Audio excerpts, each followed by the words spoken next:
Okay, I'm Fred Kagan. I'm the director of the Critical Threats Project at the American Enterprise Institute in Washington, D.C. And the reason to study military history is because it takes a lot of the suspense out of policymaking, I find.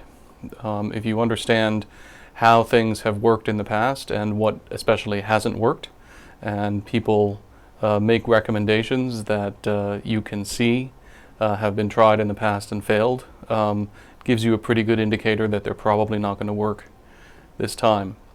And that's I guess a riff on the notion that if you don't know history, you're condemned to repeat it. And we've seen that an awful lot. We see it particularly with the constant repetition of the notion that warfare has somehow been revolutionized by this or that piece of technology, or this or that new tactic, or this or that new kind of enemy. And what people are generally looking for when they talk about revolutions in warfare is an excuse to throw away what we've known, what we've learned over millennia about how war works, which is really about how people work.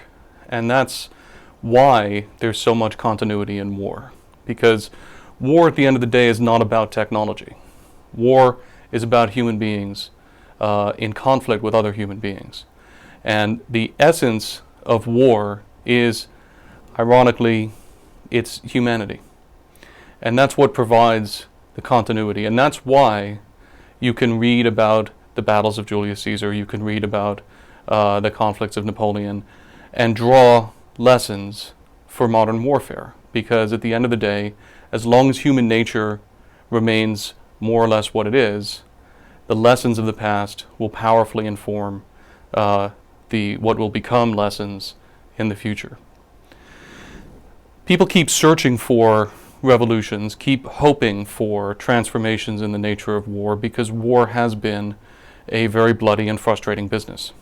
And we would all like to find a way either to avoid war altogether, or if we have to fight wars, then to fight them inexpensively, particularly at the cost of lives, and as efficiently as possible. And so people keep looking to technology to find ways of making war inexpensive, less bloody, more precise. It's been interesting that we have, in fact, managed to make war enormously more precise than it ever was before.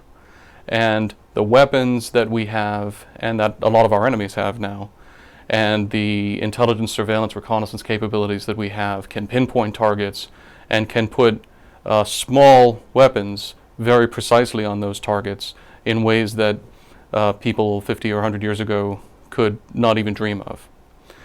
And that has gone a long way to eliminate some of the indiscriminateness of killing that we saw in the worst of the First World War, and especially the Second World War, of course.